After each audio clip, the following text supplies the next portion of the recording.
Hey guys, this is Colin with Capital Football Club. I wanted to give you guys that are supporters and invested into the club a little bit of an update and behind the scenes look at some of the things that we're up to as things have been a little bit slower during this season as we don't get to see you guys quite as much out on the soccer field. In the last 6 months, we started a Women's Programs Committee as a part of the board. This has been led by Kate Sorum.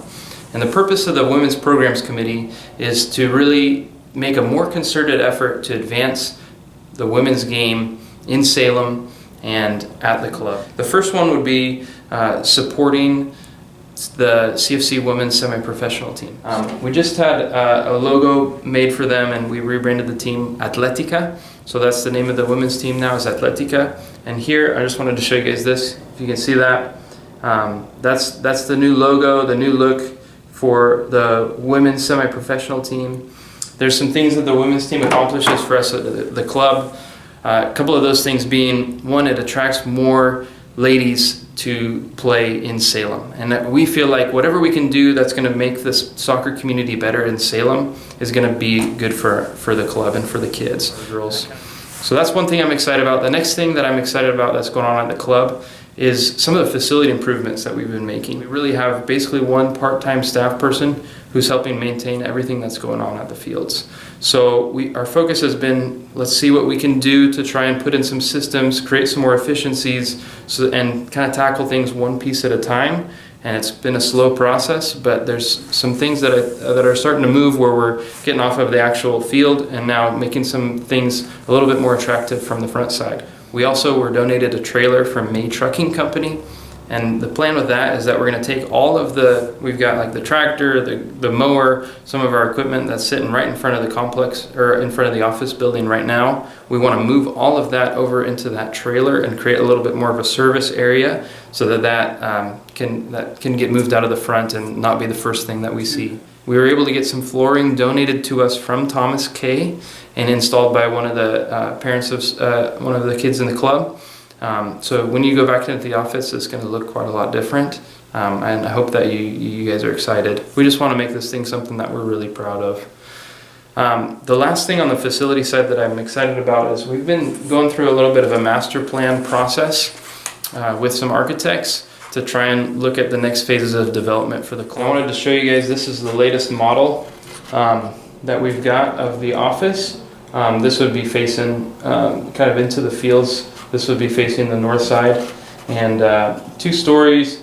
This would include some permanent restrooms, locker rooms, reception area, and then a classroom that we would really be able to utilize for everything from team meetings to coach education to really our big vision is how do we combine soccer with maybe some opportunities for kids to get more help in school, or how do we utilize that a little bit more? So if we had these spaces, we really would be able to expand the things that we're doing as a club. And then the last thing I wanted to talk about that I'm excited about is just this idea that we are more than a soccer club, and the impact that coaches and even you guys as families are having on these kids. I was talking with one of our coaches just the other day, Tim Kagi, and I wanted to share this story with you that he was telling me about one of the kids that's on one of his teams. It's a high school boy. He's a junior in high school now. This last year contemplated he had to leave because he had to start working to help pay for his family's team. Mm-hmm. So he's 15, trying to help pay the bills for his family. Unbelievable kid. I consider he's one of the guys. He's the heart of the team. He's the guy that when he shows up, everyone admires. I mean, if you have 15 of those kids, you have an unreal passion in the team. He's the kid that has all the passion in the world. He goes and he says, "Coach, I don't know if I can play this year." And I say, "You know what? You work all summer long. That's fine. And you come to what you can show up for. Mm-hmm. We will save a spot for you, and you do what you can." He ends up still, as I expected, he always makes time for soccer, so he makes it work. Then out of the blue, I get a random text from it's his dad, and his dad says, "This is who I am, and I want to thank you that the impact you've had in my son's life, and I don't think he'd be in the spot he is now, but you really have gone out of your way to really connect with him. Yeah. So this kid he's a 4.0 student, gonna graduate from high school, be one of the first in his family to go to college. I expect him to excel in college. He's right now is working a part-time job. He asked me to be a reference. He's a kid that's extremely easy to be a reference for. So he's one of those kids you can vouch for, and if really he's going to make you look good by you attaching your name to him.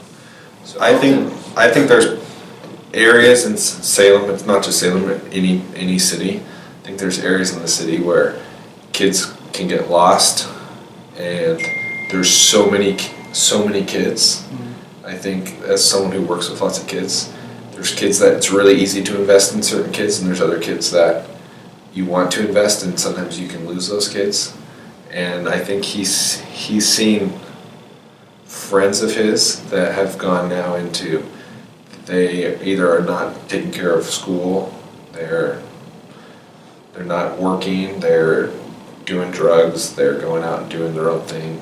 They're really, a lot of kids, there's a lot of high schoolers that I see will head really in one direction where soccer is really what's keeping them out of trouble. Mm-hmm. And when they